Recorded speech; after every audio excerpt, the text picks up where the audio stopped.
اللي انا شايفاه ده طبيعي يعني؟ اللي انا شايفاه وانتوا كلكم شايفينه ده طبيعي يعني؟ يعني بسم الله الرحمن الرحيم يعني. هي الدنيا اتغير حالها طبعا اكيد يعني الدنيا اتغير حالها، انا ما انكرش، لكن مش للدرجه دي يعني. فوق ست وتحت راجل يعني. طب ليه طيب؟ ليه طيب؟ هم عملوا فيك ايه طيب؟ ولا عملوا فيك ايه؟ ولا عملوا فيكوا انتوا عملوا فيكوا ايه طيب؟ قولوا لي، نبهوني طيب، عشان الواحد خطفوك في الدارك ويب ولا حاجه وغيروا الملامح بتاعتك؟ طيب ايه الدنيا طيب يا جماعه؟ ايه اللي احنا شايفينه ده؟ ولا حول ولا قوه الا بالله. ده مش طبيعي ده ولا طبيعي ولا حد طيب في ايه؟ في ايه حقيقي؟ في ايه يعني؟ احنا وصلنا لمرحله اتنين في واحد. اتنين في واحد، ما هو كده اتنين في واحد. ده اللي انا شايفاه ده اتنين في واحد.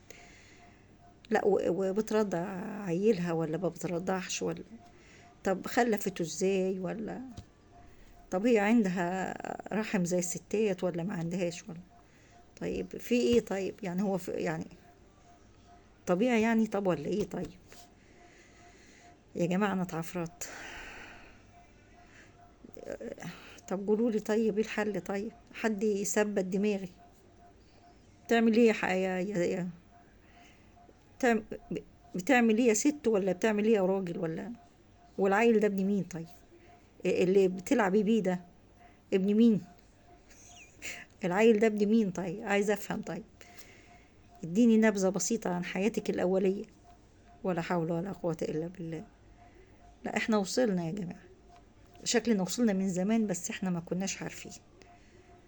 احنا وصلنا من سنه كده قبل الالفينات متهيألي يعني، لان الالفينات وصلت كنا احنا وصلنا قبلها بزمن. هنوصل تاني ولا هنوقف لغايه كده؟ هنوصل تاني ولا في حاجات هتوصلنا يعني لأبعد من كده؟ على العموم دينا قاعدين وهنشوف الدنيا هتوصلنا لغاية